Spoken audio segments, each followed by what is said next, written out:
देखो, forfeiture of shares when shares are issued at premium.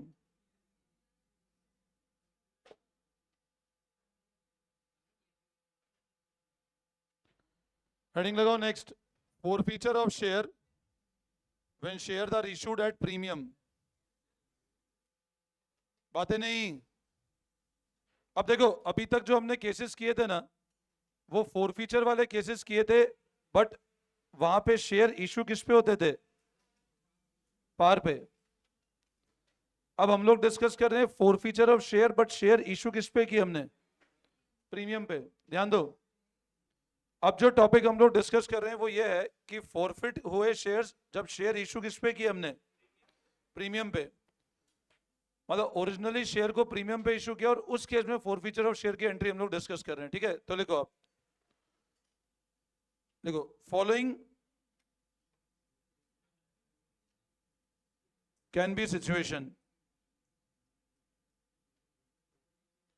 अब ये सिचुएशन हो सकती है इसमें। फर्स्ट लिखो, प्रीमियम अमाउंट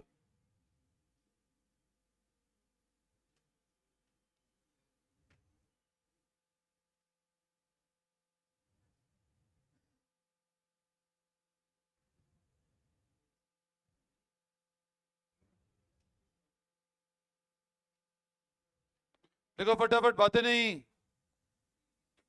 मतलब फॉरफिट करना उन शेयर को जो इशू किए प्रीमियम, उसमें दो केस हो सकते हैं, या तो प्रीमियम रिसीव हो गया या प्रीमियम रिसीव नहीं हुआ।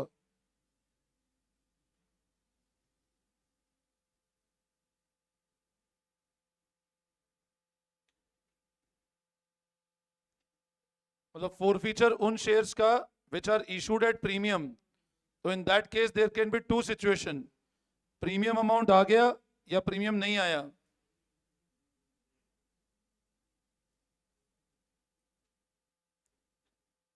ये नोट कर लिया। अब इसमें पहला केस लिखो,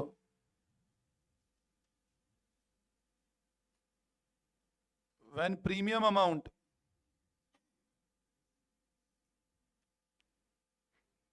is received,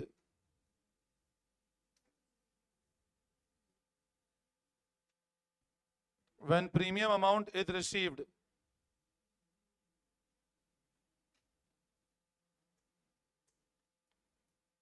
फर्स्ट केस हम लोग कर रहे हैं जब प्रीमियम का पैसा आ चुका है। तो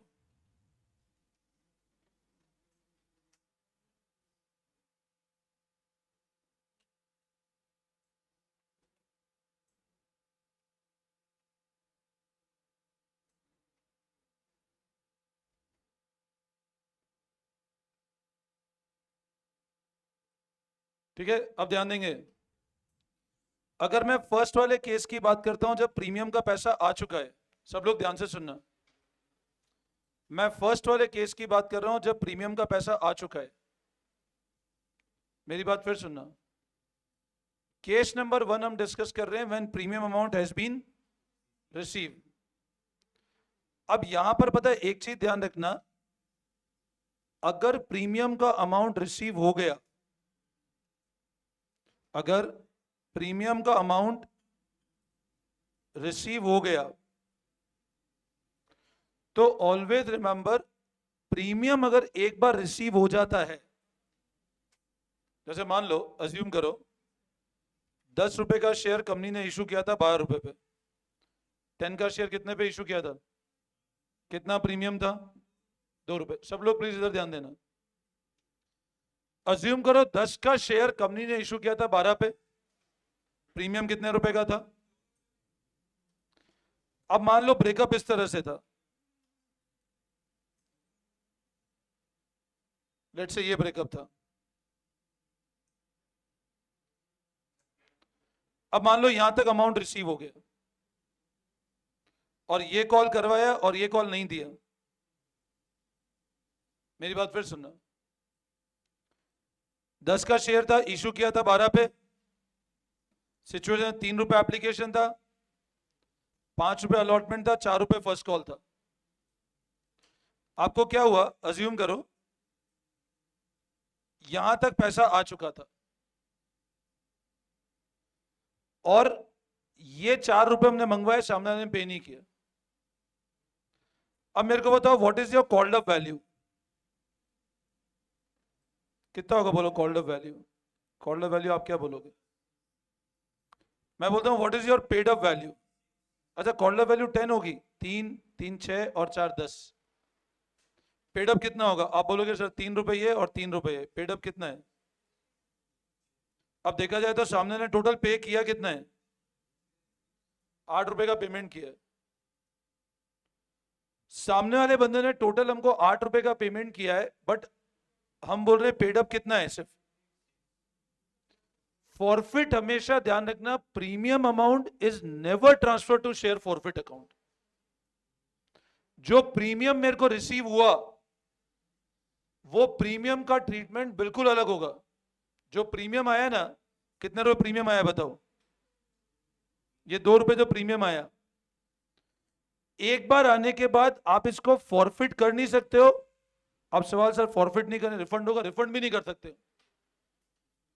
मतलब मेन कंसेप्ट यह है कि अगर आपको प्रीमियम एक बार रिसीव हो गया तो प्रीमियम का जो यूसेज है वो कंपनीज एक्ट में बहुत क्लियरली स्पेसिफाइड है। मतलब आप जैसे समझो 10 का शेयर आपने कितने में बेचा था, कितने सिक्योरिटी प्रीमियम है। अब इसका जो यूज है ना वो आप अपने, ऐसे नहीं कि हमको प्रीमियम आया चलो आज हमने कुछ भी इससे खरीद लिया, नहीं। आप बिजनेस एक्सपांशन में भी यूज नहीं कर सकते उसको। प्रीमियम अमाउंट एक बार आ गया तो कंपनीज एक्ट में सेक्शन नंबर 55 क्लियर प्रीमियम का यूसेज बताता है कि प्रीमियम अगर एक बार आया तो it can be use only for that purpose which is specified in companies act. मतलब उसको सिर्फ उसी पर्पस के लिए यूज कर सकते हो जिस पर्पस के लिए कंपनीज एक्ट में स्पेसिफाइड है। बोलो आई बात समझ में? ठीक है तो लिखो एक बार आप, when premium amount is receive, लिखना आप, if premium is received, if premium is received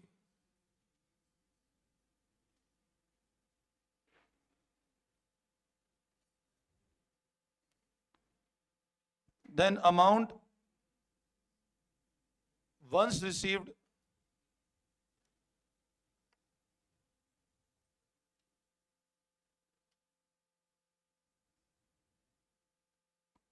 for premium is transferred to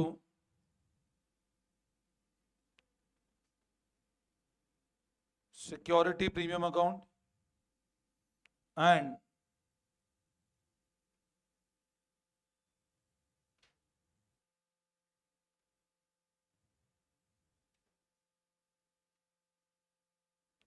only as per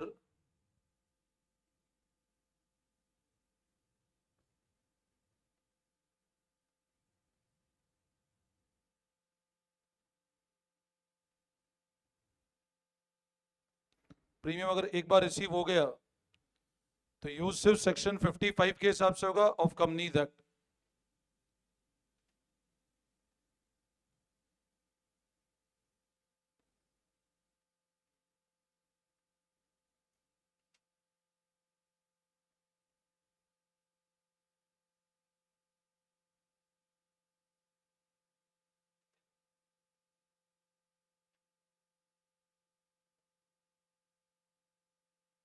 ठीक है तो प्रीमियम अगर रिसीव हुआ तो सिक्योरिटी प्रीमियम में ट्रांसफर करेंगे, और प्रीमियम एक बार आने के बाद सिर्फ किस हिसाब से यूज कर सकते हैं? सेक्शन 55। अब प्रोविजन क्या है सेक्शन 55 के, तो लिखो आप,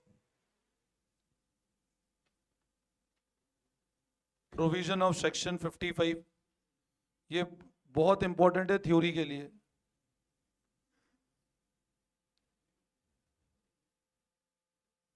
बुक देना मेरे को।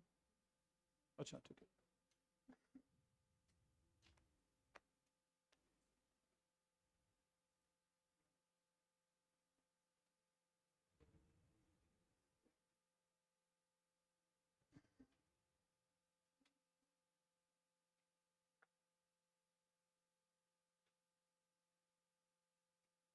ये सेक्शन 52 है यार, 55 नहीं है ना?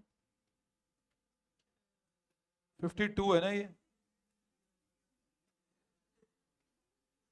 सेक्शन 52 कर देना है ना? अच्छा इसमें है ना, बुक में आ जाओ पेज नंबर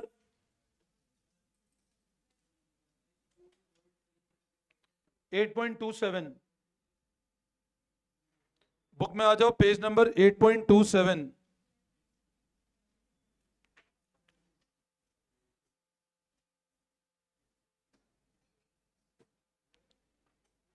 आपको एक दिख रहा है पेज नंबर 8.27 पे, amount receive and credit to security premium can be use for, दिख रहा है इधर साइड में एक ब्लॉक बना हुआ है पेज नंबर 8.27 पे। अब ये जो 5 पॉइंट है, इसके अलावा प्रीमियम और कहीं भी यूज नहीं हो सकता है। पहला जैसे क्या बोल रहा है, मतलब सिक्योरिटी प्रीमियम का अगर अमाउंट आ गया तो आप कहां यूज कर सकते हो। पहला बोल रहा है issue of fully paid bonus share. अब मेरे को एक बात बताओ, अभी आप है ना जब फाउंडेशन पढ़ोगे तो वहां एक चैप्टर आएगा आपका issue of bonus shares, accounting for bonus. Bonus मतलब क्या है, आपने फ्री में शेयर्स दिए। बोनस मतलब क्या है, आपने फ्री में शेयर दिए। हमको अगर बोनस मिला, जैसे मान लो कंपनी ने बोनस अनाउंस किया लेट से 1:5 का, अगर आपके पास 5 शेयर, कितने का बोनस मिलेगा आपको, 1 शेयर का बोनस मिलेगा। अब बताओ बोनस पे, बोनस मतलब आपने शेयर फ्री में दिए। अब फ्री में शेयर दिए तो आपका कैपिटल तो बढ़ेगा क्योंकि आपने शेयर होल्डर बनाए। बट यहां पर बैंक डेबिट नहीं होता है क्योंकि पैसा थोड़ी ना मिला हमको, वरना बोनस कैसे होगा। तो ऐसे केस में आप किसको यूज कर सकते हो। अब आप बताओ, जब सिक्योरिटी प्रीमियम आता है तब अपन एंट्री ऐसे करते हैं ना, ऐसे होती है एंट्री। अब बोनस देना है तो बैंक डेबिट नहीं करेंगे, हम डेबिट किसको कर देंगे, सिक्योरिटी प्रीमियम को। इसका मतलब फ्री में शेयर्स दे दिए हमने। अच्छा अगला, for writing of preliminary expense. हाँ डेबिट तो कैसे करोगे आप, बैंक पैसा तो आएगा नहीं। आपने, आपको मैंने बोनस शेयर दिए तो आप मेरे शेयर होल्डर बने, शेयर होल्डर बने तो कैपिटल तो बढ़ाना पड़ेगा मेरे को। तो कैपिटल बढ़ाऊंगा तो डेबिट किसको करूंगा, आप पैसा तो दे नहीं रहे बोनस के बदले में। तो फिर उस केस में इस वाले अमाउंट को मैं यूज कर सकता हूं बोनस के लिए। हाँ security premium can be use, company तक अलाउ करता है कि प्रीमियम का पैसा बोनस के लिए दे सकते हो। समझ आए भाई, आपको मैंने बोनस शेयर दिए, आपके पास मान लो कोई कंपनी के 5 शेयर थे, आपको 1 शेयर बोनस मिला। अब बोनस मिला मतलब आप अब मेरे 6 शेयर हो गए ना आपके पास में, तो 1 शेयर का आपने पैसा थोड़ी ना दिया। तो आप शेयर होल्डर तो बन गए तो कैपिटल तो बढ़ेगा, बट डेबिट क्या करूंगा, प्रीमियम। सेकंड क्या बोल रहा है, क्या राइट ऑफ करने के लिए,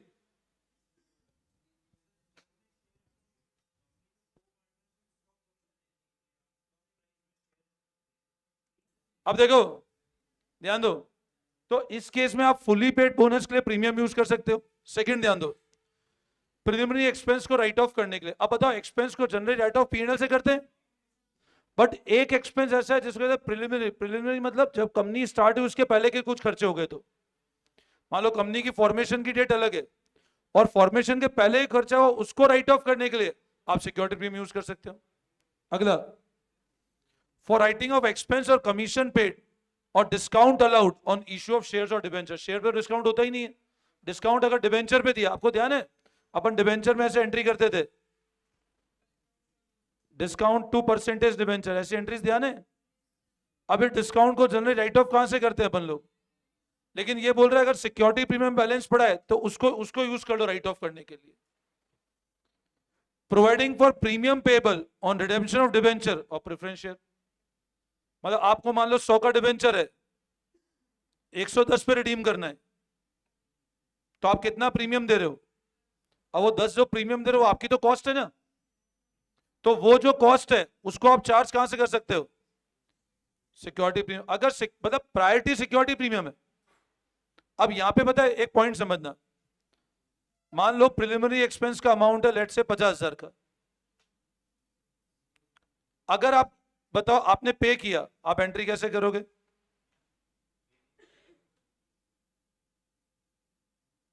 ऐसे एंट्री करेंगे। बोलो इस एंट्री में कोई डाउट। अब इसको राइट ऑफ कैसे करेंगे अपन लोग, बट कंपनी ने क्या बोलता है, इंस्टेड ऑफ प्रिलिमिनरी एक्सपेंस, आप पीएनएल तो अपना जनरल अकाउंट है, वहां से राइट ऑफ करना है। बट मान लो सिक्योरिटी प्रीमियम 20,000 रुपए पड़ा हुआ है, तो बोलता है आप सिक्योरिटी प्रीमियम से कितना चार्ज कर लो, पीएनएल से कितना चार्ज कर लो। ऐसे भी कर सकते हो आप एंट्री, मतलब इसको राइट ऑफ पीएनएल से भी कर सकते हो। पहले पीएनएल बाद में यूज करो, पहले सिक्योरिटी प्रीमियम यूज कर लो, क्यों सिक्योरिटी प्रीमियम का यूज फिक्स है ना, पीएनएल तो जनरल यूज है, तो उसको राइट ऑफ करने के लिए क्या यूज कर लो, पहले प्रीमियम। तो ये जो और परचेज ऑफ ओन शेयर मतलब बायबैक कर लेना, ओन शेयर मतलब कंपनी खुद अपने शेयर खरीद रही है, that is known as buyback. But अब तुम लोग बायबैक और ये क्या होता है, कंसेप्ट सब आगे पढ़ोगे डिटेल में, है ना। अभी आपके लिए जो मेन मुद्दा है वो ये कि आपको ये 5 पॉइंट याद करने कि कंपनी सिक्योरिटी प्रीमियम का कहां का यूज कर सकती है। तो मेन अपन समझ लेते हैं कहां यूज कर सकती है। फॉर इशूइंग फुली पेड, आप लिख लो भली, मैं और इजी करके लिखवा देता हूं। For issuing fully paid bonus share,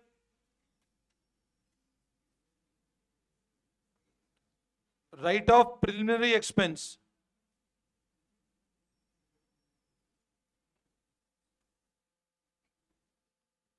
to write off discount allowed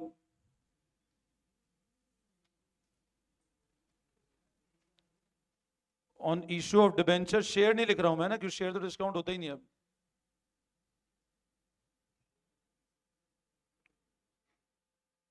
फिर providing for premium payable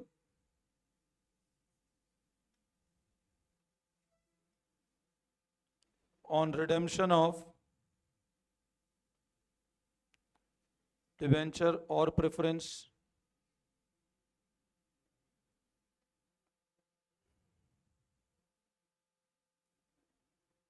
buyback of shares।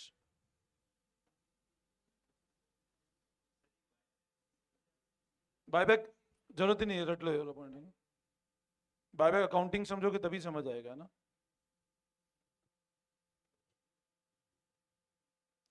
यह है एज पर सेक्शन 52, ये पॉइंट अच्छे से लर्न कर लेना, मतलब ये रट लेना पांचों पॉइंट अच्छे से कि प्रीमियम का यूसेज कहां कहां होता है। एक बार प्रीमियम रिसीव हो गया तो डेबिट सिर्फ इन कारण के लिए होगा, रिसीव होगा तब क्रेडिट होगा, तो आप प्रीमियम को यूज करने के लिए डेबिट करोगे, डेबिट सिर्फ इन्हीं कारण के लिए हो सकता है प्रीमियम।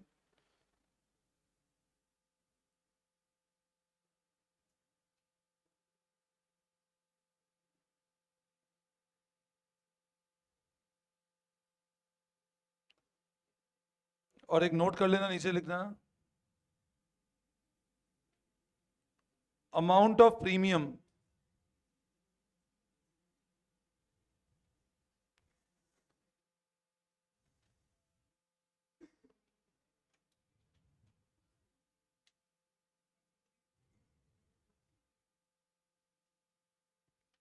प्रीमियम का हम कभी फॉरफिट अकाउंट में नहीं ट्रांसफर करते हैं ना।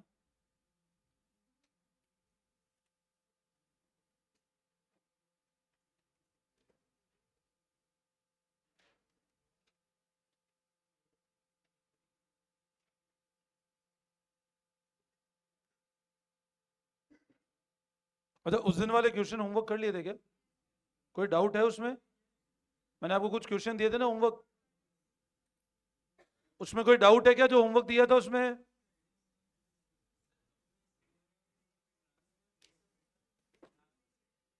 हाँ, सिर्फ इन्हीं पॉइंट्स ले कर सकती है कंपनी।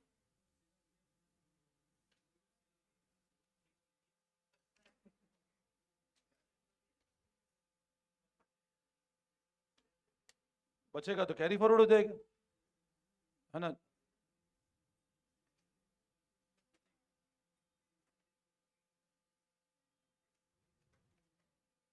चलो आप देखो पेज नंबर 8.145,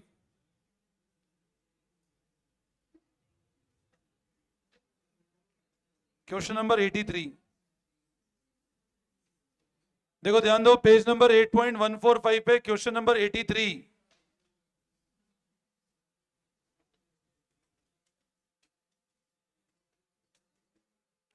देखो एक बार ध्यान देना, 83rd क्वेश्चन पे, a share of ₹100 issued at premium of 10 issue price 110 है, फेस वैल्यू कितनी है? On which 80 including premium was called. ध्यान दो, इधर देखना एक बार, इश्यू प्राइस 110 है, फेस वैल्यू कितनी है? अच्छा बताओ कॉल्ड अप वैल्यू कितनी है? 80 बोल रहा है इंक्लूडिंग प्रीमियम। तो मेरे को बताओ कॉल्ड अप वैल्यू कितनी हो जाएगी? कॉल्ड अप मतलब कैपिटल ही होगा। And 60 including premium has been paid.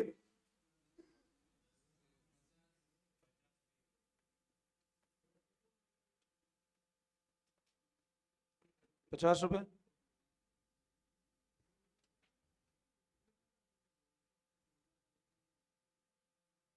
Premium amount ना तो कॉल्ड अप में इंक्लूड होगा ना पेड अप में होगा।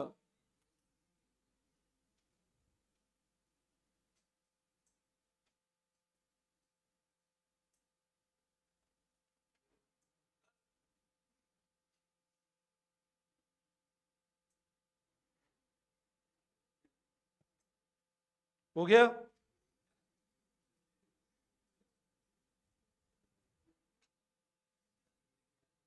अच्छा अब जर्नल एंट्री कैसे करेंगे, देखो ध्यान दो।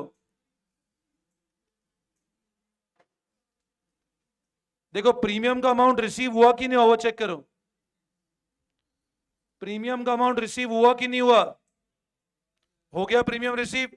अब प्रीमियम रिसीव हो गया तो डेबिट हो नहीं सकता है अनलेस वो 5 यूसेज का नहीं हो तो। अब कितना कैपिटल, कॉल्ड अप वैल्यू कितनी है? प्रीमियम रिसीव हो गया तो डेबिट नहीं करोगे।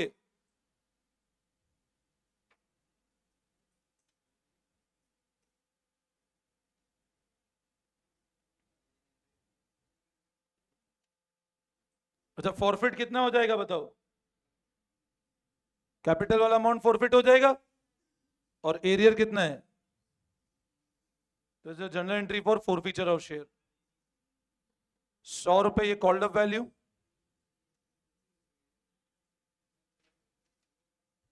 ये पेड अप वैल्यू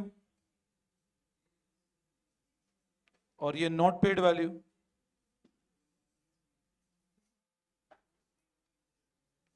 हमने 70 मंगवाए, 50 ही आए, तो जितना नहीं आया वो एरियर से क्लोज कर लिया, जितना आ गया वो फॉरफिट में चला गया और कॉल्ड अप से डेबिट कर दिया। इसमें कोई डाउट? ये क्लियर है?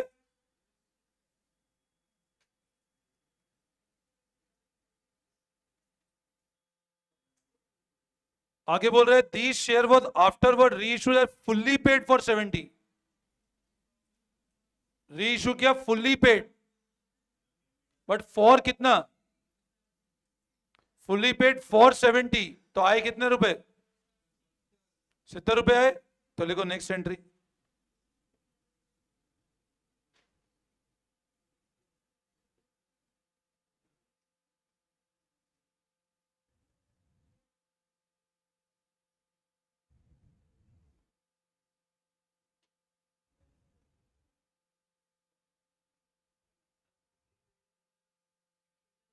फुल्ली पेड में पूरा पैसा कैपिटल हो गया क्रिएट, बट आए 70 ही।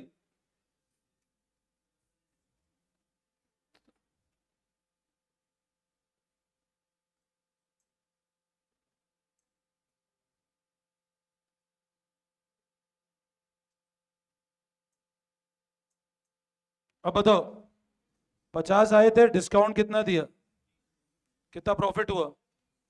तो लास्ट एंट्री कर दो शेयर।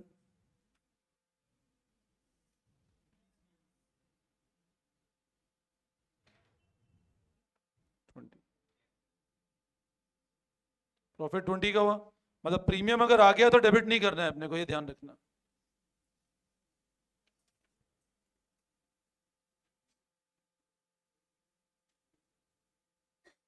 बोलो इन एंट्रीज में कोई डाउट? नरेशन सेम रहेगा, being share forfeited, being reissued and profit on reissue. Any doubt in these entries?